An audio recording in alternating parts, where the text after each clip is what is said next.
ਹਾਂ ਗੁਸਾਈ ਦਾ ਪਹਿਲਵਾਨੜਾ, ਮੈਂ ਗੁਰ ਮਿਲੇ ਊਚ ਦੁਮਾਲੜਾ। ਸਭ ਹੋਈ ਛਿੰਜੀ ਇਕੱਠੀਆਂ, ਦਉ ਬੈਠਾ ਵੇਖੇ ਆਪ ਜਿਉ। ਦਾਗੇ ਉਸ ਰਨ ਮੈਂ ਦੂਜੇ, ਬਿਨ ਦਾਗੇ ਪਗ ਜਾਈ। ਸਾਧੂ ਹੋਏ ਸੋ ਭਗਤ ਪਛਾਨੇ, ਹਰ ਲੇਖ ਜਾਣੇ ਪਾਈ। ਪੈ ਕਾਹੂ ਕੋ ਦੇਤ ਨੈ ਨਹਿ ਪੈ ਮਨ ਧਿਆਨ। ਗੁਰੂ ਪਿਆਰੀ ਸਾਧ ਸੰਗਤ ਜੀਓ, ਚਵਰ ਛਤਰ ਦੇ ਮਾਲਕ, ਕਲਯੁਗ ਦੇ ਬੋਹੇ, ਨਾਮ ਬਣ ਦੇ ਜਹਾਜ਼, ਗਿਆਨ ਦੇ ਮਹਾਸਾਗਰ, ਵਾਲੀਏ ਕੁਲ ਆਲਮ, ਗੁਰੂਆਂ ਦੇ ਗੁਰੂ ਧੰਨ ਧੰਨ ਸਾਹਿਬ ਸ੍ਰੀ ਗੁਰੂ ਗ੍ਰੰਥ ਸਾਹਿਬ ਦੇ ਪਾਵਨ ਪਵਿੱਤਰ ਚਰਨਾਂ ਵਿੱਚ ਸੁਭਾਇਮਾਨ ਗੁਰੂ ਸਵਾਰੀ ਸਾਧ ਸੰਗਤ ਜਨੋ, ਆਓ ਕਲਗੀਧਰ ਪਿਤਾ ਦੀ ਬਖਸ਼ੇ ਫਤਿਹ ਦੀ ਸਾਂਝ ਨੂੰ ਬੁਲੰਦ ਕਰੀਏ। ਕੋਈ ਵੀ ਰਸਨਾ ਵਾਂਝੀ ਨਾ ਰਹੇ, ਗੱਜ ਬੱਜ ਕੇ ਫਤਿਹ ਬੁਲਾਓ ਜੀ। ਵਾਹਿਗੁਰੂ ਜੀ ਕਾ ਖਾਲਸਾ, ਵਾਹਿਗੁਰੂ ਜੀ ਕੀ ਫਤਿਹ। ਇਹ ਪਾਵਨ ਸ਼ਬਦ ਧੰਨ ਧੰਨ ਸਾਹਿਬ ਸ੍ਰੀ ਗੁਰੂ ਗ੍ਰੰਥ ਸਾਹਿਬ ਵਿੱਚ ਸੁਭਾਇਮਾਨ ਹੈ ਔਰ ਭਾਈ ਮਨੀ ਸਿੰਘ ਜੀ ਦੀ ਸ਼ਹੀਦੀ ਨੂੰ, ਸ਼ਹਾਦਤ ਨੂੰ ਇਹ ਸ਼ਬਦ ਸਮਰਪਿਤ ਹੈ। ਇਸ ਸ਼ਬਦ ਵਿੱਚ ਇੱਕ ਜਗਿਆਸੂ ਸ਼ਰਧਾਲੂ ਇਹ ਵਿਚਾਰ ਰੱਖਦਾ ਹੈ, ਇੱਕ ਮਾਲਕ ਦਾ, ਪ੍ਰਭੂ ਦਾ ਅਣਜਾਣ ਜਿਹਾ ਪਹਿਲਵਾਨ ਹਾਂ, ਪਰ ਗੁਰੂ ਨੂੰ ਮਿਲ ਕੇ ਮੈਂ ਉੱਚੇ ਦੁਮਾਲੇ ਵਾਲਾ ਬਣ ਗਿਆ ਹਾਂ। ਜਗਤ ਅਖਾੜੇ ਵਿੱਚ ਸਾਰੇ ਜੀਵ ਆ ਕੇ ਇਕੱਠੇ ਹੋਏ ਹਨ ਤੇ ਇਸ ਅਖਾੜੇ ਨੂੰ ਪਿਆਰਾ ਪ੍ਰਭੂ ਆਪ ਬੈਠਾ ਵੇਖ ਰਿਹਾ ਹੈ। ਇੱਕ ਨਾ ਥੋੜ੍ਹੀ ਜਿਹੀ ਸੰਸਾਰਿਕ ਮਿਸਾਲ ਵੀ ਲਈ ਹੈ ਕਿ ਜਗਿਆਸੂ ਨੂੰ ਸਮਝਾਉਣ ਦੇ ਲਈ। ਜਿਸ ਤਰ੍ਹਾਂ ਅਖਾੜੇ ਦੇ ਵਿੱਚ ਜਿਹੜਾ ਮਾਲੀ ਮਿਲਦੀ ਹੈ ਉਹ ਪੱਗ ਬੰਨ੍ਹਦਾ ਹੈ ਔਰ ਫਿਰ ਚੁਫੇਰੇ ਘੁੰਮਦਾ ਹੈਗਾ ਆ। ਔਰ ਇਸੇ ਹੀ ਤਰ੍ਹਾਂ ਇੱਥੇ ਵੀ ਇੱਕ ਸ਼ਹੀਦ ਸੁਰਮੇ ਨੇ ਇਹੀ ਕਿਹਾ ਹੈਗਾ ਆ ਕਿ ਮੈਨੂੰ ਜਦੋਂ ਗੁਰੂ ਮਿਲਿਆ ਹੈਗਾ ਆ ਤਾਂ ਮੇਰੇ ਅੰਦਰੋਂ ਜਿਹੜੀ ਭਗਤੀ ਦਾ ਖਜ਼ਾਨਾ ਉਬੜਿਆ ਹੈਗਾ ਆ। ਔਰ ਉਹਦੇ ਨਾਲ ਫਿਰ ਜਿਹੜਾ ਕਿ ਸੂਰਮਾ ਹੁੰਦਾ ਹੈਗਾ ਜੰਗ ਦੇ ਮੈਦਾਨ ਦੇ ਵਿੱਚ, ਕਿ ਉਹ ਜੰਗ ਦਾ ਮੈਦਾਨ ਕਹਿ ਲਵੋ ਕਿ ਜ਼ੁਲਮ ਦੇ ਜਾਂ ਜ਼ਾਲਮ ਦੇ ਖਿਲਾਫ ਲੜਦਾ ਹੈਗਾ ਆ, ਕਿਉਂਕਿ ਭਗਤੀ ਕੀਤੀ ਹੁੰਦੀ ਹੈ। ਭਗਤੀ ਫਿਰ ਪ੍ਰਗਟ ਹੁੰਦੀ ਹੈਗੀ ਆ। ਔਰ ਕਿਉਂਕਿ ਜਦੋਂ ਸਾਧੂ ਦੀ ਸੰਗਤ ਕਰਦਾ ਹੈਗਾ ਆ, ਆਪ ਸਾਧੂ ਜੀਵਨ ਵਾਲਾ ਬਣ ਜਾਂਦਾ ਹੈਗਾ ਆ। ਉਹਨਾਂ ਨੂੰ ਭਗਤੀ ਦੀ ਪਛਾਣ ਹੋ ਜਾਂਦੀ ਹੈ। ਭਗਤ ਜੈਸੇ ਜਗਿਆਸੂਆਂ ਦੀ ਜਾਂ ਚੰਗੇ ਮਾੜੇ ਕਰਮਾਂ ਦੀ ਉਹਨੂੰ ਪਛਾਣ ਹੋ ਜਾਂਦੀ ਹੈਗੀ ਹੈ।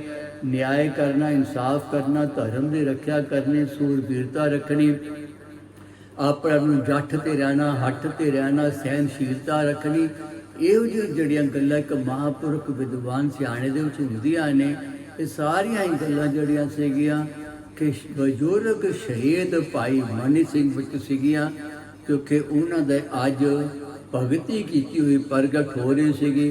ਕਿਉਂਕਿ ਆਪ ਜੀ ਮਾਤਾ ਸੁੰਦਰ ਜੀ ਦੇ ਕੋਲ ਵੀ ਰਹੇ ਸੀਗੇ, 4 ਗੁਰੂ ਸਾਹਿਬਾਨਾਂ ਦੇ ਦਰਸ਼ਨ ਕੀਤੇ ਨੇ। 7ਵੇਂ ਗੁਰੂ ਨਾਨਕ ਸ਼੍ਰੀ ਗੁਰੂ ਹਰਿਰਾਏ ਸਾਹਿਬ ਮਹਾਰਾਜ ਜੀ ਨੇ 13ਵਾਂ ਸਾਲ ਦੀ ਉਮਰ ਦੇ ਵਿੱਚ ਉਹਦੇ ਦੀ ਜੋਤੀ ਜੋਤ ਸਮਾਨ ਦੇ ਬਾਅਦ ਫਿਰ ਆਪ ਜੀ ਦਿੱਲੀ ਵਿਖੇ ਗੁਰੂ ਹਰਕ੍ਰਿਸ਼ਨ ਸਾਹਿਬ ਜੀ ਦੀ ਸੇਵਾ ਵਿੱਚ ਲੱਗ ਗਏ। ਔਰ ਇਸੇ ਤਰ੍ਹਾਂ ਕਿ 9ਵੇਂ ਪਾਤਸ਼ਾਹ ਗੁਰੂ ਤੇਗ ਬਹਾਦਰ ਸਾਹਿਬ ਮਹਾਰਾਜ ਜੀ ਬਾਬੇ ਬਕਾਲੇ ਸੀਗੇ, ਉੱਥੇ ਵੀ ਆਪ ਨੇ ਜਾ ਕੇ ਇਹਨਾਂ ਦੀ ਸੇਵਾਵਾਂ ਕੀਤੀਆਂ ਨੇ।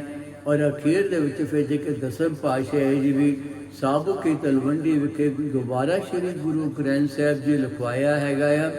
ਤਾਂ ਉਦੋਂ ਆਪ ਜੀ ਨੇ ਭਾਈ ਮਨੀ ਸਿੰਘ ਤੇ ਭਾਈ ਸ਼ਹੀਦ ਬਾਬਾ ਦੀਪ ਸਿੰਘ ਜੀ ਨਾਲ ਦੋਵਾਂ ਨੇ ਮਿਲ ਕੇ ਸ਼੍ਰੀ ਗੁਰੂ ਗ੍ਰੰਥ ਸਾਹਿਬ ਦੀ ਦੁਬਾਰਾ ਰਚਨਾ ਕੀਤੀ ਹੈਗੀ ਹੈ।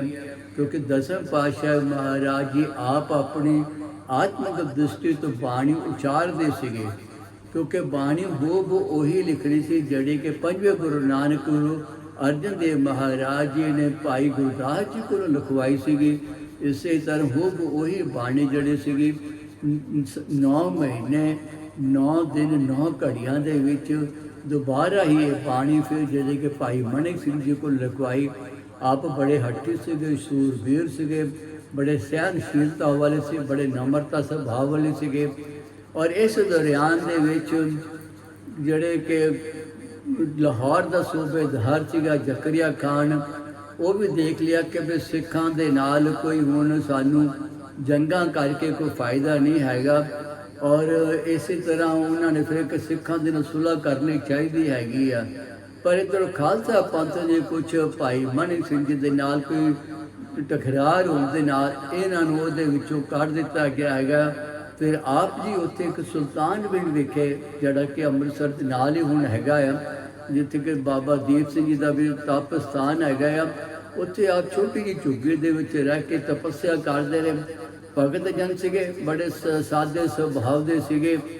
इधरों फिर जदों कि जकरिया खान ने क्या हैगा आ कि सरोवर नूं पूर दिता जावे, क्योंकि सिख कौम जिहड़ी हैगी है इत्थों आबे हयात लैंदी है, इत्थे इन्हां नूं शक्ति मिलदी हैगी है।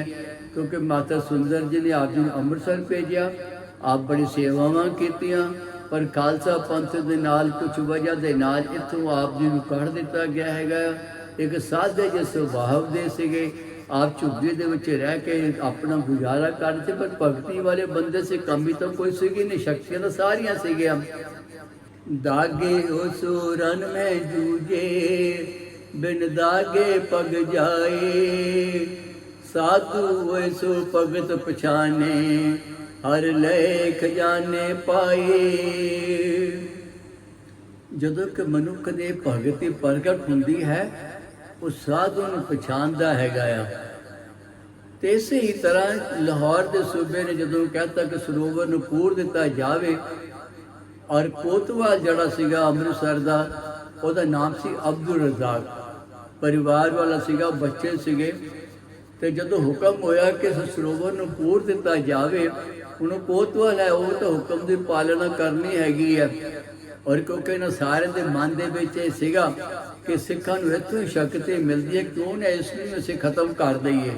क्योंकि सिखां दे सिरां दे मुल तां बड़े पए ने, पर सिख कदे खत्म ना होए। जिस तरह इन्हां नूं खत्म करीदा सीगा, इन्हां दे बच्चियां दी, इन्हां मातावां दे बच्चियां दे टोटे टोटे करके भी जो बच्चियां दे गले छार पाए ने, फिर भी इन्हां दी मातावां इस्त्रियां जनानियां डोलियां नहीं हैगियां। सिखां दे भी सिरां दे मुल पाए ने, ये भी खत्म नहीं होए हैगे। तो इसे ही तरह जदों कि कोतवाल नूं भी हुक्म होया हैगा आ, तो रात नूं इहदे घर दे विच बड़ा चीख चिहाड़ा पिया, बड़ा कलेश पिया, घर दे विच बड़ी अशांति हो गई। ये भी बड़ा दुखी, बड़ा हैरान होया, ये की गल हो गई है। फिर मन दे विच सोच आई, विचार आई कि ਇਹ ਜਿਹੜਾ ਮੇਰੇ ਤੇ ਹੁਕਮ ਲੱਗਾ ਹੈਗਾ ਕਿ ਸਰੋਵਰ ਨੂੰ ਪੂਰ ਦਿੱਤਾ ਜਾਵੇ, ਇਹ ਨਹੀਂ ਹੋਣਾ ਚਾਹੀਦਾ ਹੈਗਾ। ਔਰ ਫਿਰ ਉਹ ਲੱਭਦੇ ਲਭਾਂਦਿਆਂ ਹੋਇਆਂ ਭਾਈ ਮਨੀ ਸਿੰਘ ਜੀ ਦੇ ਕੋਲ ਆਏ, ਜਿਹੜੇ ਕਿ ਸੁਲਤਾਨਪੁਰ ਵਿਖੇ ਝੋਪੜੀ ਦੇ ਵਿੱਚ ਬੈਠ ਕੇ ਆਪਣੀ ਭਗਤੀ ਕਰਦੇ ਸੀ। ਪਰ ਵਿਚਾਰ ਇਹ ਕਰਨੀ ਹੈਗੀ ਕਿ ਫਿਰ ਜਦੋਂ ਕਿ ਉਸ ਨੂੰ ਪਤਾ ਚੱਲਿਆ ਤੇ ਭਾਈ ਮਨੀ ਸਿੰਘ ਜੀ ਦੇ ਕੋਲ ਝੁੱਗੀ ਦੇ ਵਿੱਚ ਆਇਆ, ਬੜੇ ਸਤਿਕਾਰ ਦੇ ਨਾਲ ਮਿਲਿਆ। ਉਹਨਾਂ ਨੂੰ ਕਹਿੰਦਾ ਕਿ ਭਾਈ ਇਹ ਗਲਤੀ ਹੋ ਗਈ ਹੈ ਸਾਡੇ ਤੁਰਕਾਂ ਦੇ ਕੋਲੋਂ, ਤੁਸੀਂ ਸਾਨੂੰ ਮਾफ़ ਕਰੋ, ਕਿਰਪਾ ਕਰਕੇ ਦੱਸੋ ਕਿ ਕੀ ਵਜ੍ਹਾ ਹੈਗੀ ਕਿ ਮੇਰੇ ਘਰ ਦੇ ਵਿੱਚ ਕਿਉਂ ਕਲੇਸ਼ ਪਿਆ ਹੈ। ਬੱਚੇ ਬੜੇ ਡਰਦੇ ਪਏ ਨੇ, ਘਬਰਾਉਂਦੇ ਪਏ ਨੇ, ਬੜਾ ਫਿਕਰ ਲੱਗਿਆ ਹੋਇਆ ਹੈਗਾ ਆ। ਮੇਰੇ ਘਰ ਵਾਲੀ ਵੀ ਬੜੀ ਚਿੰਤਾ ਦੇ ਵਿੱਚ ਹੈਗੀ ਹੈ, ਬੜਾ ਸਾਡੇ ਪਰੇਸ਼ਾਨੀ ਹੈਗੀ। ਧਿਆਨ ਦੇਣਾ ਪਿਆਰੀ ਸੰਗਤ ਜੀਓ, ਇੱਕ ਪਾਸੇ ਕੋਤਵਾਲ ਹੈਗਾ ਆ, जिस तरह इंज कह लो कि अजकल का म्यूनसिपल कमिश्नर कह लो, पुलिस कमिश्नर कह लो, इन्ना वड्डे अहुदे का बंदा हैगा आ। और अज एक भाई मनी सिंह के चरणों के विच अग बेनती करता है। तो पता भाई मनी सिंह जी ने की किया, कहते चलो बई, उन्होंने लोटा लिया और लोटा लैके सरोवर दे विच गए ने, अमृत जल उहदे विच पाया और आके ਇਹਦੇ परिवार के बच्चों के सिर ते छट्टा मारिया। और इतना तरन बस नाल ही सतनाम श्री वाहिगुरू क्या हैगा आ, ਉਹਦੇ बच्चे जड़े से बड़े नौ निहाल हो गए। आखो सतनाम श्री वाहिगुरू, बच्चे बिल्कुल ठीक हो गए। परिवार च चीख चिहाड़ा खत्म हो गया, बड़ा शांत हो गया। इस कोतवाल के मन के बड़ी शांति आई हैगी है, परिवार के बड़ा माहौल ठंडा जग प्यार वाला बन गया हैगा। कोतवाल ने आके फिर जकरिया खान ਨੂੰ ਕਿਹਾ ਹੋ ਸਭੇ ਨੂੰ ਕਿਹਾ ਕਿ ਭਾਈ ਅਸੀਂ ਇਹ ਕੰਮ ਨਹੀਂ ਕਰਨਾ ਹੈਗਾ। ਹੁਣ ਇਹ ਸੋਚ ਹੀ ਪੈਂਦਾ ਕਿ ਕੀ ਕੀਤਾ ਜਾਵੇ, ਸਿੱਖ ਕੌਮ ਨੂੰ ਕਿੱਦਾਂ ਖਤਮ ਕੀਤਾ ਜਾਵੇ। ਪਰ ਚਲੋ ਹੁਣ ਇਹਨਾਂ ਨੇ ਸੋਚਿਆ ਕਿ ਚਲੋ ਵੀ ਕੋਈ ਗੱਲ ਨਹੀਂ, ਹੁਣ ਸਿੱਖਾਂ ਨੂੰ ਅਸੀਂ ਕੁਛ ਨਹੀਂ ਕਹਿੰਦੇ ਹੈਗੇ ਔਰ ਇਹਨਾਂ ਨੂੰ ਫਿਰ ਪਿਆਰ ਦੇ ਨਾਲ ਰਹਿੰਦੇ ਹਾਂ, ਅਸੀਂ ਸੁਲ੍ਹਾ ਕਰਦੇ ਹਾਂ, ਉਹ ਆਪਣਾ ਕੰਮ ਕਰੀ ਜਾਣ। ਤੇ ਇਹਨਾਂ ਨੇ ਫਿਰ ਭਾਈ ਮਨੀ ਸਿੰਘ ਜੀ ਨੂੰ ਕਿਹਾ ਕਿ ਭਾਈ ਹੁਣ ਬੰਦੀ ਛੋੜ ਦੀਵਾਲੀ ਦਿਹਾੜਾ ਆ ਰਿਹਾ ਹੈਗਾ ਤੇ ਤੁਸੀਂ ਕਿਉਂ ਨਹੀਂ ਇੱਥੇ ਮੇਲਾ ਇਕੱਠਾ ਕਰਦੇ ਹੈਗੇ। ਤਾਂ ਕਹਿੰਦੇ ਸਰਕਾਰ ਨੇ ਕਿਹਾ ਕਿ ਤੁਹਾਨੂੰ ਇਹਦੇ ਲਈ ਟੈਕਸ ਦੇਣਾ ਪਵੇਗਾ, ਜ਼ਕਰੀਆ ਦੇਣਾ ਪਵੇਗਾ। ਕੋਈ ਕਹਿੰਦਾ ਇਤਿਹਾਸ 'ਚ 5,000 ਹੈ, ਕੋਈ 10,000 ਹੈ, ਚਲ ਜੋ ਵੀ ਸੀਗਾ। ਤੇ ਜਦੋਂ ਕਿ ਇਹਨਾਂ ਨੇ ਕਿਹਾ ਕਿ ਠੀਕ ਹੈ ਜੀ ਮੇਲਾ ਲੱਗਣ ਦੇ ਬਾਅਦ ਜਿਹੜਾ ਹੋਏਗਾ ਸੀ ਜਿਹੜਾ ਟੈਕਸ ਹੋਵੇਗਾ ਤੁਹਾਡਾ ਉਤਾਰ ਦੇਵਾਂਗੇ। ਹੁਣ ਇਹਨਾਂ ਭਾਈ ਮਨੀ ਸਿੰਘ ਜੀ ਨੇ ਸਾਰੇ ਨੂੰ ਚਿੱਠੀਆਂ ਪੱਤਰਾਂ ਪਾਤੀਆਂ, ਪਿੰਡਾਂ ਦੇ ਮੁਖੀਆਂ ਨੂੰ ਪੱਤਰ ਪਾ ਦਿੱਤੇ ਕਿ ਭਾਈ ਇੱਥੇ ਦੀਵਾਲੀ ਬੰਦੀ ਛੋੜਦਾ, ਜਿਵੇਂ ਮੇਰੀ ਪਾਤਸ਼ਾਹੀ ਮੇਰੀ ਪੀਰੀ ਮਾਲਕ ਦਾ ਦਿਹਾੜਾ ਮਨਾਉਣਾ ਹੈਗਾ ਆ ਤੇ ਸਾਰੇ ਇੱਥੇ ਇਕੱਠੇ ਹੋਵੋ। ਹੁਣ ਸਾਰਿਆਂ ਨੂੰ ਪੱਤਰ ਪਾਤੇ, ਸਿੱਖ ਵੀ ਬੜੇ ਤਿਆਰੀਆਂ ਕਰਨ ਲੱਗੇ ਹੈਗੇ ਆ ਕਿ ਅਸੀਂ ਇੱਥੇ ਜੋੜ ਮੇਲਾ ਹੋਣਾ ਹੈਗਾ ਆ। ਪਰ ਇਹ ਸਰਕਾਰ ਦੀ ਚਾਲ ਬੜੀ ਖੋਟੀ ਸੀਗੀ। ਜਿਹੜਾ ਲੱਖੂ ਸੀਗਾ ਜਿਹੜਾ ਲਖਵਿੰਦਰ ਜਿਹਨੂੰ ਕਹਿੰਦੇ ਹੈਗੇ ਆ ਜਾਂ ਲੱਖੂ ਕਰਕੇ ਜੋ ਵੀ ਇਹਦੇ 'ਚ ਇਤਿਹਾਸ 'ਚ ਨਾਮ ਆਉਂਦਾ ਹੈਗਾ, ਇਹਦੀ ਸਿੱਖਾਂ ਨਾਲ ਬੜੀ ਖੁੰਦਕ ਸੀ ਕਿਉਂਕਿ ਲਖਪਤ ਰਾਏ ਦੇ ਭਰਾ ਨੂੰ ਸਿੱਖਾਂ ਨੇ ਮਾਰਿਆ ਸੀਗਾ ਔਰ ਇਹਦੇ ਮਨ 'ਚ ਖੋਟ ਸੀ ਕਿ ਮੈਂ ਸਿੱਖਾਂ ਦੇ ਕੋਲੋਂ ਬਦਲਾ ਲੈਣਾ ਹੀ ਹੈਗਾ। ਮੈਂ ਆਪਣੀ ਪੱਗ ਉਦੋਂ ਹੀ ਪਾਵਾਂਗਾ ਜਦੋਂ ਕਿ ਮੈਂ ਆਪਣੇ ਭਰਾ ਦੀ ਮੌਤ ਦਾ ਬਦਲਾ ਨਹੀਂ ਲੈ ਲਾਂਗਾ। ਤੇ ਇਸੇ ਤਰ੍ਹਾਂ ਇਹ ਨਵਾਬ ਦੇ ਨਾਲ, ਲਾਹੌਰ ਦੇ ਨਵਾਬ ਦੇ ਨਾਲ ਜੁੜਿਆ ਹੋਇਆ ਸੀਗਾ। ਤੇ ਸਿੱਖਾਂ ਨੇ ਜਦੋਂ ਆਉਂਦੇ ਤਿਆਰੀਆਂ ਕੀਤੀਆਂ, ਜੇ ਖੋਟ ਮੱਤ ਹੋ ਗਈ ਤਾਂ ਇਹਨਾਂ ਨੇ ਆਪਣੀ ਫੌਜਾਂ ਭੇਜੀਆਂ ਰਾਮ ਤੀਰਥ ਸਥਾਨ ਤੇ, ਕਿਉਂਕਿ ਇਸ ਖਾਸ ਹਦਾਇਤ ਸੀਗੀ ਕਿ ਪਹਿਲਾਂ ਤੁਸੀਂ ਸਿੱਧਾ ਅੰਮ੍ਰਿਤਸਰ ਨਹੀਂ ਜਾਣਾ, ਫੌਜਾਂ ਨੂੰ ਰਾਮ ਤੀਰਥ ਤੇ ਰੱਖਣਾ।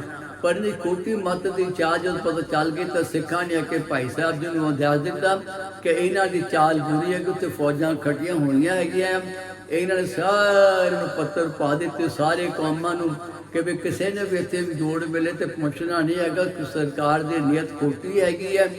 ਇਸੇ ਤਰੀਕੇ ਦੇ ਨਾਲ ਜਿਹੜਾ ਕਿ ਜੋੜ ਮੇਲਾ ਹੋਇਆ ਨਹੀਂ ਦੀਵਾਲੀ ਦਾ ਔਰ ਕੁਝ ਸਿੰਘ ਜਿਹੜੇ ਆਏ ਸੀਗੇ ਮਗਰ ਉੱਥੋਂ ਹਾਕਮ ਦੇ ਬੰਦੇ ਨੂੰ ਫੜ ਕੇ ਤੇ ਨਾਲ ਹੀ ਭਾਈ ਸਾਹਿਬ ਮਨੀ ਸਿੰਘ ਜੀ ਨੂੰ ਪਕੜ ਲਿਆ। ਹੁਣ ਸਰਕਾਰ ਇਹਨਾਂ ਨੂੰ ਕਹਿੰਦੀ ਹੈ ਕਿ ਤੁਸੀਂ ਹਰਜਾਨਾ ਭਰੋ, ਤੁਸੀਂ ਮਾਇਆ ਜਮ੍ਹਾਂ ਕਰਾਵੋ। ਕਹਿੰਦੇ ਮੈਂ ਮਾਇਆ ਕਿਉਂ ਜਮ੍ਹਾਂ ਕਰਾਵਾਂ। ਦੂਜੇ ਸਿੱਖ ਪਤਵੰਤੇ ਕਹਿੰਦੇ ਆ ਕਚਹਿਰੀ 'ਚ ਜਾ ਕੇ ਅਸੀਂ ਮਾਇਆ ਦੇਣ ਨੂੰ ਤਿਆਰ ਹੈ, ਪਰ ਇਹਨਾਂ ਨੇ ਬੜੇ ਗਰਜ ਕੇ ਕਿਹਾ ਹੈ ਕਿ ਨਹੀਂ, ਇਹ ਨਹੀਂ ਹੋ ਸਕਦਾ ਹੈਗਾ, ਇਹਨਾਂ ਨੂੰ ਮਾਇਆ ਨਹੀਂ ਦੇਣੀ ਹੈਗੀ। ਇੱਕ ਜਿਹੜਾ ਸੰਗਤ ਦੀ ਮਾਇਆ, ਸੰਗਤ ਦੇ ਖਰਚੇ ਜੋ ਵਰਤਣੀ ਚਾਹੀਦੀ ਹੈਗੀ ਆ, ਇਹਨਾਂ ਤੁਰਕਾਂ ਨੂੰ ਅਸੀਂ ਮਾਇਆ ਨਹੀਂ ਦੇਣੀ ਹੈਗੀ। ਕਿਉਂ ਇਹ ਦੁਨੀਆ ਨੂੰ ਮੈਂ ਮਿਸਾਲ ਦੇਣੀ ਚਾਹੁੰਦਾ ਹੈਗਾ ਕਿ ਸਿੱਖ ਜਿਹੜੇ ਹੈਗੇ ਨੇ ਇਹ ਵੀ ਨਹੀਂ ਨਜਾਇਜ਼ ਜਿਹੜਾ ਕਿ ਸੰਗਤ ਦੀ ਸੇਵਾ ਦਾ ਮਾਇਆ ਜਿਹੜੀ ਕਿ ਨਜਾਇਜ਼ ਵਰਤਣ ਦੇ ਲਈ ਪਿਆਰੀ ਸੰਗਤ ਜੀ ਦਾ ਧਿਆਨ ਦੇਣਾ। ਇਸ ਗੱਲ 'ਤੇ ਬੜਾ ਜ਼ੋਰ ਦੀ ਗੱਲ ਹੈ ਕਿ ਜਿਹੜੀ ਸੇਵਾ ਮਾਇਆ ਦੀ ਹੁੰਦੀ ਹੈਗੀ ਉਹ ਸੇਵਾ 'ਚ ਹੀ ਵਰਤਣੀ ਚਾਹੀਦੀ ਹੈਗੀ ਆ। ਜਿੱਦਾਂ ਅਕਬਰ ਬਾਦਸ਼ਾਹ ਨੇ ਆ ਕੇ ਗੁਰੂ ਅਮਰਦਾਸ ਮਹਾਰਾਜ ਜੀ ਨੂੰ ਕਿ ਮੈਂ ਤੁਹਾਡੇ ਲੰਗਰ ਦੇ ਲਈ ਜਗੀਰਾਂ ਲਗਾ ਦੇਣਾ, ਕਹਿੰਦੇ ਨਹੀਂ, ਇਹ ਜਿਹੜੇ ਲੰਗਰ ਚੱਲਣਗੇ ਸੰਗਤ ਦੀ ਸੇਵਾ ਦੀ ਦਸਵੰਧ ਦੇ ਵਿੱਚੋਂ ਲੱਗਣਗੇ। ਭਾਵੇਂ ਜੋ ਪਿੰਡਾਂ ਦੀ ਜਗੀਰ ਲਗਾਤੀ ਸੀਗੀ ਪਰ ਗੁਰੂ ਸਾਹਿਬ ਨੇ ਪਰਵਾਹ ਨਹੀਂ ਕੀਤੀ ਮਾਇਆ। ਕਹਿੰਦੇ ਕਿ ਸਿੱਖਾਂ ਦੇ ਦਸਵੰਤ ਦਸਾਂ ਨੂੰ ਦੇ ਕਿਰਤ ਦੇ ਵਿੱਚੋਂ ਜਿਹੜਾ ਹੈਗਾ ਆ ਹੁਣ ਇਹਦੇ ਵਿੱਚੋਂ ਵੀ ਇਹ ਲੰਗਰ ਚੱਲਣਗੇ। ਔਰ ਅੱਜ ਦੇਖ ਲਵੋ ਕਿ ਜਿੱਥੇ ਕਿ ਸੰਸਾਰ 'ਚ ਮਹਾਮਾਰੀ ਹੈਗੀ ਹੈ, ਕੋਈ ਵੀ ਸਿੱਖਾਂ ਨੇ ਕਿਸੇ ਕੋਲੋਂ ਮਾਇਆ ਲਈ ਨਹੀਂ ਹੈਗੀ। ਹਰ ਇੱਕ ਨੇ ਆਪਣੇ ਦਸਵੰਤ ਦਾ ਸੇਵਾ ਕਰਾ ਕੇ ਅੱਜ ਦੇਖ ਲਵੋ ਕਿ ਰੋਜ਼ ਹੀ ਲੱਖਾਂ ਹੀ ਪ੍ਰਾਣੀਆਂ ਦੇ ਲੰਗਰ ਛਕਦੇ ਪਏ ਨੇ। ਮਹਾਮਾਰੀ 'ਚ ਜਦੋਂ ਕਿ ਲੋਕਾਂ ਦੇ ਕੋਲ ਕੰਮ ਕਾਜ ਨਹੀਂ ਹੈਗੇ, ਪੈਸਾ ਨਹੀਂ ਹੈਗਾ, ਮੁਸ਼ਕਿਲਾਂ ਦੇ ਵਿੱਚ ਹੈਗੇ ਨੇ, ਉਦੋਂ ਜਿਹੜੇ ਕਿ ਗੁਰਦੁਆਰੇ ਦੇ ਕਮੇਟੀਆਂ ਦੇ ਮੁਖੀ ਹੈਗੇ ਨੇ ਔਰ ਖਾਸ ਕਰਕੇ ਜਿਹੜੇ ਸਾਡੇ ਦਿੱਲੀ ਸਿੱਖ ਗੁਰਦੁਆਰਾ ਮੈਨੇਜਮੈਂਟ ਕਮੇਟੀ ਹੈ, ਇਹਨਾਂ ਨੇ ਬੜੇ ਉਪਰਾਲੇ ਕੀਤੇ ਨੇ। ਇਹਦਾ ਜਿਹੜਾ ਟੀਵੀ ਦੇ ਵਿੱਚ ਪ੍ਰੋਗਰਾਮ ਸੀਗਾ ਦਿਲ ਸੇ ਸੇਵਾ, ਉਹ ਵੀ ਬੜਾ ਚੜ੍ਹਦੀ ਕਲਾ ਦੇ ਵਿੱਚ ਪ੍ਰੋਗਰਾਮ ਸੀਗਾ। ਤੇ ਜਦੋਂ ਕੋਈ ਇਹੋ ਜਿਹੀਆਂ ਕੰਮ ਹੁੰਦੇ ਨੇ ਤਾਂ ਉਦੋਂ ਸਿੱਖ ਕੌਮ ਜਿਹੜੀ ਹੈਗੀ ਆ ਪੁਰਾਣੇ ਆਪਣੇ ਵਡੇਰਿਆਂ ਦੀਆਂ ਮਿਸਾਲਾਂ ਦੇ ਉੱਤੇ ਫਿਰ ਲੈ ਕੇ ਉਹ ਜਿਹਾ ਅਸੀਂ ਆਪਣਾ ਵੀ ਜੀਵਨ ਬਣਾਉਂਦੇ ਹੈਗੇ ਆ। ਤੇ ਭਾਈ ਮਨੀ ਸਿੰਘ ਨੂੰ ਜਦੋਂ ਕਿ ਪਕੜ ਕੇ ਲੈ ਕੇ ਗਏ ਨੇ ਤਾਂ ਕਚਹਿਰੀ ਵਿੱਚ ਇਹਨਾਂ ਨੂੰ ਕਿਹਾ ਹੈਗਾ ਕਿ ਤੁਸੀਂ ਜਾਂ ਤਾਂ ਆਪਣਾ ਧਰਮ ਤਬਦੀਲ ਕਰੋ, ਇਸਲਾਮ ਨੂੰ ਕਬੂਲ ਕਰੋ, ਨਹੀਂ ਤਾਂ ਤੁਸੀਂ ਜਿਹੜਾ ਹਰਜਾਨਾ ਹੈਗਾ ਭਰੋ। ਭਾਈ ਸਾਹਿਬ ਜੀ ਕਹਿੰਦੇ ਇਹ ਤਾਂ ਮੈਨੂੰ ਮਨਜ਼ੂਰ ਨਹੀਂ ਹੈਗਾ। ਫਿਰ ਹਾਕਮ ਨੇ ਇਹਨਾਂ ਨੂੰ ਸਜਾ ਲਗਾਈ ਹੈ ਕਿ ਤੁਹਾਨੂੰ ਤੁਹਾਡੇ ਜਿਹੜੇ ਟੋਟੇ ਟੋਟੇ ਬੰਦ ਕਟਵਾ ਕੇ ਤੁਹਾਡੇ ਸਰੀਰ ਦੇ ਟੁਕੜੇ ਕਿਤੇ ਜਾਣਗੇ, ਇਹ ਤੁਸੀਂ ਮਨਜ਼ੂਰ ਹੋ ਜਾਓ। ਕਹਿੰਦੇ ਮੈਨੂੰ ਮਨਜ਼ੂਰ ਹੈ, ਮੈਂ ਧਰਮ ਨੂੰ ਨਹੀਂ ਤਬਦੀਲ ਕਰਾਂਗਾ। ਮੇਰੀ ਤਾਂ ਸਿੱਖ, ਮੇਰੀ ਤਾਂ ਗੁਰੂ ਨਾਨਕ ਦੇ ਚਰਨਾਂ 'ਚ ਇਹੀ ਅਰਦਾਸ ਹੈਗੀ ਆ ਕਿ ਮੇਰੇ ਸਿੱਖ ਜਿਹੜੀਆਂ ਅਖੀਰਲੇ ਸਵਾਸ ਤੱਕ ਜਿਹੜੀ ਕਿ ਮੇਰੀ ਗੁਰੂ ਨਾਨਕ ਦੇ ਚਰਨ ਨਾਲ ਪ੍ਰੀਤ ਬਣੀ ਰਹੇ। ਮੈਂ ਡੋਲਾ ਨੇ ਸਿੱਖੀ ਸਿੱਧਕ ਨਾ ਜਾਏ, ਭਾਵੇਂ ਮੇਰੇ ਸਰੀਰ 'ਚ ਅੱਜ ਸਰੀਰ ਤਾਂ ਕੀ ਹੈਗਾ, ਇਹਨੇ ਅੱਜ ਦਾ ਕੱਲ ਤਾਂ ਨਾਸਵੰਤ ਹੋਣਾ ਹੀ ਹੈਗਾ ਆ, ਪਰ ਮੇਰਾ ਸਿੱਖੀ ਸਿੱਧਕ ਨਾ ਜਾਵੇ। ਔਰ ਇਤਨੀ ਆਪਣੇ ਅੰਦਰ ਦ੍ਰਿੜਤਾ ਵਿਸ਼ਵਾਸ ਰੱਖਿਆ ਹੋਇਆ ਹੈਗਾ। ਔਰ ਜਦੋਂ ਕਿ ਹਾਕਮ ਨੇ ਇਹਨਾਂ ਦੇ ਉੱਤੇ ਸਜ਼ਾ ਲਗਾਈ ਹੈਗੀ ਆ, ਉਦੋਂ ਆਪ ਜੀ ਦੀ ਉਮਰ ਜਿਹੜੀ ਸੀਗੀ 94 ਸਾਲ ਦੇ ਕਰੀਬ ਸੀਗੇ। ਇੱਕ ਬਜ਼ੁਰਗ ਕਹਿੰਦੇ ਅੱਜ ਕੱਲ੍ਹ ਦਾ 40 ਸਾਲ ਦਾ ਜਿਹੜਾ ਬੰਦਾ ਹੁੰਦਾ ਹੈ ਉਹ ਹਾਰਟ ਅਟੈਕ ਦੇ ਨਾਲ ਜਾਂ ਗੁਜ਼ਰ ਜਾਂਦਾ ਹੈਗਾ ਆ। ਪਰ ਜਿਹਨਾਂ ਦੇ ਅੰਦਰ ਕਹਿੰਦੇ ਗੁਰਮੁਖ ਜਿਹਨਾਂ ਦੇ ਅੰਦਰ ਸੁਰਤ ਦਾ ਗਿਆਨ ਹੁੰਦਾ ਹੈਗੀ ਆ, ਉਹ ਕਦੇ ਬੁੱਢੇ ਨਹੀਂ ਹੁੰਦੇ ਹੈਗੇ। ਇਹ ਮਿਸਾਲ ਜਿਹੜੇ ਕਿ ਭਾਈ ਮਨੀ ਸਿੰਘ ਜੀ ਸੀਗੇ ਕਿ ਭਾਵੇਂ ਬਜ਼ੁਰਗ ਸੀਗੇ, 90+ ਸਾਲ ਦੀ ਉਮਰ ਵੀ ਸੀਗੀ ਆਪ ਜੀ ਦੇ ਲਈ, ਉਦੋਂ ਜਦੋਂ ਕਿ ਆਪ ਜੀ ਦਾ ਹੁਕਮ ਹੋਇਆ ਕਿ ਬੰਦ ਕਟਵਾਏ ਜਾਣ, ਤੇ ਉਦੋਂ ਜਦੋਂ ਕਿ ਜਲਾਲ ਇਹਨਾਂ ਦੇ ਲਈ ਅਗਰ ਸਰੀਰ ਗੋਡਿਆਂ ਤੋਂ ਕੁੱਟਣ ਲੱਗਾ ਹੈਗਾ ਆ, ਤੇ ਕਹਿੰਦਾ ਜਲਾਦ ਨੂੰ ਕਹਿੰਦੇ ਨੇ ਕਿ ਜਲਾਦ ਤੂੰ ਆਪਣੇ ਮਾਲਕ ਦਾ ਹੁਕਮ ਦੀ ਪਾਲਣਾ ਕਰ, ਉਹਦੀ ਤਹਮੀਨ ਕਰ, ਤੈਨੂੰ ਬੰਦ ਕੱਟਣ ਦੇ ਲਈ ਕਿਹਾ ਹੈਗਾ। ਤੇ ਬੰਦ ਕੱਟਣ ਦਾ ਬਣਦਾ ਹੈਗਾ ਕਿ ਉਂਗਲਾਂ ਤੋਂ ਪੋਟਿਆਂ ਤੋਂ ਸ਼ੁਰੂ ਕਰਨਾ ਹੈਗਾ ਆ। ਤੇ ਇਸ ਤਰੀਕੇ ਦੇ ਨਾਲ ਕਿਉਂਕਿ ਆਪ ਜੀ ਇਸ ਉਮਰ ਦੇ ਵਿੱਚ ਵੀ ਜਰਾ ਡੋਲੇ ਨਹੀਂ, ਕੋਈ ਸਹੀ ਨਹੀਂ ਕੀਤੀ ਹੈਗੀ, ਕਿਉਂਕਿ ਖਾਲਸਾ ਪੰਥ ਨੇ ਅਰਦਾਸ ਕੀਤੀ ਸੀਗੀ ਕਿ ਜਦੋਂ ਇਹਨਾਂ ਦੇ ਉੱਤੇ ਇਹੋ ਜਿਹੇ ਸ਼ਹੀਦੀ ਹੋਵੇ ਇਹਨਾਂ ਦੀ, ਤੇ ਇਹ ਡੋਲਣ ਨਾ, ਅਡੋਲ ਰਹਿਣ, ਇਹ ਨਿਰਭੈ ਰਹਿਣ। ਇਹ ਖਾਲਸਾ ਪੰਥ ਨੇ ਜਦੋਂ ਅਰਦਾਸ ਕੀਤੀ ਹੈਗੀ ਆ, ਅੱਜ ਅਰਦਾਸ ਦੇ ਨਾਲ ਇਹ ਫਲਸਰੂਪ ਹੋਇਆ ਕਿ ਭਾਵੇਂ ਇਹਨਾਂ ਨੂੰ ਮੌਤ ਦੀ ਸਜ਼ਾ ਮਿਲਦੀ ਪਈ ਹੈਗੀ ਆ, ਪਰ ਡੋਲੇ ਨਹੀਂ ਹੈਗੇ। ਔਰ ਬਿਲਕੁਲ ਬਾਣੀ ਦਾ ਪਾਠ ਕਰਦੇ ਪਏ ਨੇ, ਜਿਸ ਤਰ੍ਹਾਂ ਇਸ ਤਰ੍ਹਾਂ ਸਰੀਰ ਦੇ ਟੁਕੜੇ ਹੁੰਦੇ ਪਏ ਨੇ, ਉਸੇ ਤਰ੍ਹਾਂ ਉਹਨਾਂ ਪੁੱਠਿਆਂ ਦੇ ਵਿੱਚੋਂ ਬਾਣੀ ਦੀ ਉਸੇ ਤਰ੍ਹਾਂ ਆਵਾਜ਼ ਆਈ ਜਾਂਦੀ ਹੈਗੀ ਆ। ਸਾਰਾ ਜਿਹੜਾ ਕਿ ਲਾਹੌਰ ਦਾ ਚੌਂਕ ਹੈਗਾ ਆ ਉਹ ਗੂੰਜਦਾ ਪਿਆ ਹੈਗਾ ਆ, ਚਾਰੋਂ ਪਾਸੇ ਸਾਰੇ ਲੋਕ ਤਮਾਸ਼ ਵੀ ਜਿਹੜੇ ਸੀ ਖੜੇ ਦੇਖਦੇ ਪਏ ਸੀ ਆ ਕੇ। ਪਰ ਇਹ ਇੱਕਦਮ ਅਡੋਲ ਸੁਰਤ ਰੱਖੀ ਹੈ ਗੁਰੂ ਨਾਨਕ ਦੇ ਚਰਨਾਂ ਦੇ ਨਾਲ, ਬਾਣੀ ਦੇ ਨਾਲ ਜੁੜੀ ਹੋਈ ਹੈਗੀ, ਪਾਠ ਕਰੀ ਜਾ ਰਹੇ ਨੇ। ਔਰ ਨਾਲ ਇੱਕ ਟੋਟੇ ਦੇ ਵਿੱਚੋਂ ਬੰਦ ਦੇ ਵਿੱਚੋਂ ਬਾਣੀ ਦੀ ਆਵਾਜ਼ ਆਈ ਜਾਂਦੀ ਪਈ ਹੈਗੀ ਹੈ। ਔਰ ਇੱਧਰੋਂ ਭਾਈ ਸਾਹਿਬ ਜੀ ਬਿਲਕੁਲ ਅਡੋਲ। ਧਿਆਨ ਦੇਣਾ ਪਿਆਰੀ ਸੰਗਤ ਜੀਓ, ਕਦੇ ਸਾਡੇ ਕੋ ਬੱਚੇ ਨੂੰ ਮਾੜਾ ਜਿਹਾ ਟੀਕਾ ਲੱਗਦਾ ਨਾ, ਡਾਕਟਰ ਟੀਕਾ ਲਗਾਉਂਦਾ ਆ, ਤੇ ਉਦੋਂ ਮਾਂ ਦਾ ਕਲੇਜੇ ਦਾ ਪੁੱਛੋ ਕੀ ਹਾਲ ਹੁੰਦਾ ਹੈਗਾ ਆ। ਪਰ ਇੱਥੇ ਦੇਖੋ ਭਾਈ ਸਾਹਿਬ ਜੀ ਨੇ ਇਹ ਖਾਲਸਾ ਪੰਥ ਦੀ ਅਰਦਾਸ ਕੀਤੀ ਹੈਗੀ ਆ ਕਿ ਜਦੋਂ ਇਹਦੇ ਬੰਦ ਟੂਟੇ ਕੱਟੇ ਜਾਣਗੇ ਤਾਂ ਇਹ ਅਡੋਲ ਰਹਿਣ, ਨਿਡਰ ਰਹਿਣ, ਕਦੇ ਡੋਲ ਨਾ ਜਾਣ ਇਹ। ਕਿਉਂਕਿ ਕੁਝ ਪਿੱਛੇ ਇਤਿਹਾਸ ਵੀ ਹੈਗਾ ਪੋਥੀਆਂ ਲਿਖਣ ਦੇ ਬਾਰੇ, ਪਰ ਮੈਂ ਉਸ ਗੱਲ ਨੂੰ ਬਹੁਤ ਅਹਿਮੀਅਤ ਨਹੀਂ ਦੇਵਾਂਗਾ। ਪਰ ਇਸ ਗੱਲ ਦੇ ਉੱਤੇ ਕਿ ਬਜ਼ੁਰਗ ਦੇ ਅੰਦਰ ਇਤਨੀ ਸਹਿਨਸ਼ੀਲਤਾ, ਬਾਣੀ ਦੇ ਵਿੱਚੋਂ ਪੋਟਿਆਂ ਦੇ ਵਿੱਚੋਂ ਹਰ ਪੋਟੇ ਦੇ ਵਿੱਚੋਂ ਬਾਣੀ ਦੀ ਆਵਾਜ਼ ਆਈ ਜਾਂਦੀ ਪਈ ਹੈਗੀ ਹੈ। ਔਰ ਭਾਈ ਸਾਹਿਬ ਜੀ ਆਪ ਹੀ ਕਹਿੰਦੇ ਪਏ ਨੇ ਕਿ ਜਲਾਦ ਤੂੰ ਹੱਥ ਵੱਢਣੀਆਂ, ਤੂੰ ਗੋਡੇ ਵੱਢਣੀਆਂ, ਪੈਰ ਵੱਢਣੇ ਹੈਗੇ ਨੇ, ਆਪ ਕਹਿੰਦੇ ਪਏ ਨੇ। ਔਰ ਸਾਰੀ ਦੁਨੀਆ ਹੈਰਾਨ ਹੁੰਦੀ ਹੈਗੀ ਆ ਕਿ ਕਿਹੋ ਜਿਹੇ ਸੂਰਮੇ ਨੇ ਇਹੋ ਜਿਹੀ ਦਲੀਲ ਦਿੱਤੀ ਹੈਗੀ ਦੁਨੀਆ ਦੇ। ਤੁਰਕ ਕਹਿੰਦੇ ਹੈ ਕਿ ਅਸੀਂ ਇਹਨਾਂ ਦੁਨੀਆ ਨੂੰ ਦੱਸਣਾ ਚਾਹੁੰਦੇ ਕਿ ਇਹਨਾਂ ਨੇ ਸਾਡਾ ਟੈਕਸ ਨਹੀਂ ਭਰਿਆ ਹੈਗਾ ਤਾਂ ਇਹਨਾਂ ਨੂੰ ਸਜ਼ਾ ਮਿਲੀ ਹੈ। ਪਰ ਗੁਰੂ ਸਾਹਿਬ ਕਹਿੰਦੇ ਕਿ ਭਾਈ ਮਨੀ ਸਿੰਘ ਜੀ ਕਹਿੰਦੇ ਨੇ ਕਿ ਮੈਂ ਦੁਨੀਆ ਨੂੰ ਇਹ ਦੱਸਣਾ ਚਾਹੁੰਦਾ ਹੈਗਾ ਆ ਕਿ ਸਿੱਖ ਜਿਹੜਾ ਹੈਗਾ ਹਮੇਸ਼ਾ ਬਹਾਦਰ ਹੈਗਾ ਆ, ਇਹਨੂੰ ਕੋਈ ਡਰਨ ਦੀ ਗੱਲ ਨਹੀਂ। ਕਿਉਂਕਿ ਦਾਗੇ ਹੋਏ ਸੋ ਰਹਿਣ ਮੈਂ ਜੂਝੇ, ਬਿਨ ਦਾਗੇ ਪਗ ਜਾਏ, ਸਾਧੂ ਹੋਏ ਸੋ ਭਗਤ ਪਛਾਣੇ, ਹਰ ਲੈ ਖਜ਼ਾਨੇ ਪਾਈ। ਕਿ ਜੋ ਮਨੁੱਖ ਪ੍ਰਭੂ ਦਾ ਭਗਤ ਬਣਦਾ ਹੈ ਉਹ ਭਗਤੀ ਨਾਲ ਸਾਝ ਪਾਉਂਦਾ ਹੈ, ਉਸ ਨੂੰ ਆਪਣੇ ਦਰ ਤੇ ਪ੍ਰਵਾਨ ਕਰ ਲੈਂਦਾ ਹੈ। ਪ੍ਰਭੂ ਨੂੰ ਆਪਣੇ ਨਾਲ ਜਲ ਮੇ ਜਲ ਆਏ ਖਟਾਨਾ, ਤੇ ਜੋਤੀ ਸੰਗ ਜੋਤ ਸਮਾਨਾ, ਸੂਰਜ ਕਿਰਨ ਮਿਲੇ ਜਲ ਕਾ ਜਲ ਹੁਆ ਰਾਮ, ਜੋਤੀ ਜੋਤ ਰਲੀ ਸੰਪੂਰਨ ਥਿਆ ਰਾਮ। ਅੱਜ ਭਾਈ ਸਾਹਿਬ ਜੀ ਜਿਹੜੇ ਸੀਗੇ ਅਖੀਰ ਦੇ ਵੇਲੇ ਜਿਸ ਤਰ੍ਹਾਂ ਬਾਣੀ ਪੜ੍ਹੀ ਜਾ ਰਹੇ ਨੇ, ਆਪ ਅਡੋਲ ਹੈਗੇ ਨੇ। ਔਰ ਕਿਤਨੀ ਵਡੇਰੀ ਉਮਰ ਦੇ ਵਿੱਚ ਵੀ ਜਦੋਂ ਕਿ ਆਪ ਜੀ ਨੇ ਕਿਸੇ ਵੀ ਤਰੀਕੇ ਦੀ ਪਰਵਾਹ ਨਹੀਂ ਕੀਤੀ ਹੈਗੀ। ਔਰ ਵੀ ਤੁਰਕਾਂ ਨੂੰ ਦੱਸ ਦਿੱਤਾ ਹੈਗਾ ਕਿ ਸ਼੍ਰੀ ਹਰਿਮੰਦਰ ਸਾਹਿਬ ਜਿਹੜਾ ਹੈਗਾ ਆ ਇੱਕ ਪਰਮਾਤਮਾ ਦਾ ਘਰ ਹੈਗਾ ਆ, ਜਿਹੜਾ ਇੱਥੇ ਅੰਮ੍ਰਿਤ ਹੈਗਾ ਆ, ਇਹ ਆਬੇ ਹਯਾਤ ਹੈਗਾ ਆ, ਇਸ ਦੇ ਵਿੱਚ ਕੋਈ ਵੀ ਇਸ਼ਨਾਨ ਕਰੇਗਾ, ਇਹਦੇ ਵਿੱਚ ਕੋਈ ਵੀ ਜਲ ਦਾ ਬਾਟਾ ਆਪਣੇ ਪੀਏਗਾ, ਉਹਦੇ ਅੰਦਰੋਂ ਨੌ ਨਿਹਾਲ ਹੋ ਜਾਏਗਾ, ਜਿਤਨੇ ਉਹਦੇ ਅੰਦਰ ਰੋਗ ਹੋਣਗੇ।